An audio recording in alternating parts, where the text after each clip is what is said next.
My name is Oliver Smith. I'm from the University of St Andrews, and I'm in the Department of Russian in the School of Modern Languages there.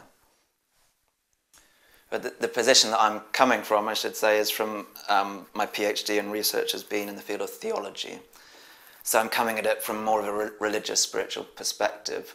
I think it's an extremely interesting question because this notion of actually contemplating the end of something is replete with all sorts of values and connotations. And if I'm thinking about the Christian context of the question, when, say, monastics centuries ago used to meditate on the nature of their own death, and thinking about the contemporary situation when really death has been completely sanitized, it's been wiped off the face of our society, really. So we only observe death behind the hospital walls, or we observe it when it directly relates to us, say a relative dies. We're not so much in contact with, say, the death or the suffering of people in the third world, I wouldn't say, even though their papers are full of stories, and we're not in contact with our own death, especially if we're young, in a way I think that past generations were, and I think that just came through the sheer contingency of existence. So there were a lot of troubles they had to deal with, a lot of worries and so on.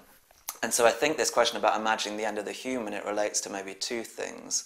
I think first there's one's own death, and so obviously all the emotional baggage that comes with that. And I think imagining your own death doesn't come until you have a crisis, really, does it? You don't really think about it until a doctor says, right, you have cancer, or says, you know, you're not going to be able to walk again. That's when you think about mortality.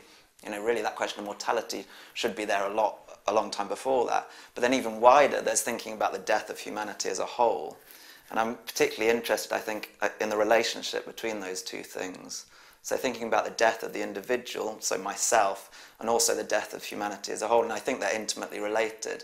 I don't think an emphasis on one's own death precludes an emphasis on worrying about the death of humanity as a whole.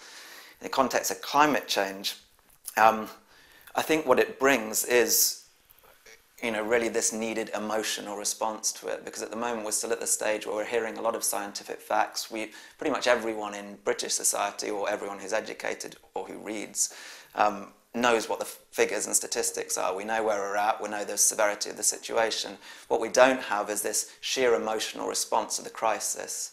And I think that's in large part because it's abstract. You know, we can worry about the financial crisis of today, for example, because we can see it affecting our pockets. We can see ourselves buying less, consuming less. We can see our family being made redundant, family members being made redundant, and so on. The environmental crisis isn't so present to us. And so really imagining something completely radical, which actually isn't out of the question in the context of the crisis, which is the death of ourselves, our families, and more widely humanity, actually fosters that sense of emotional connection with the question, rather than just, you know, coming across statistics and relating to those and getting sort of formulation of ethics based on those statistics.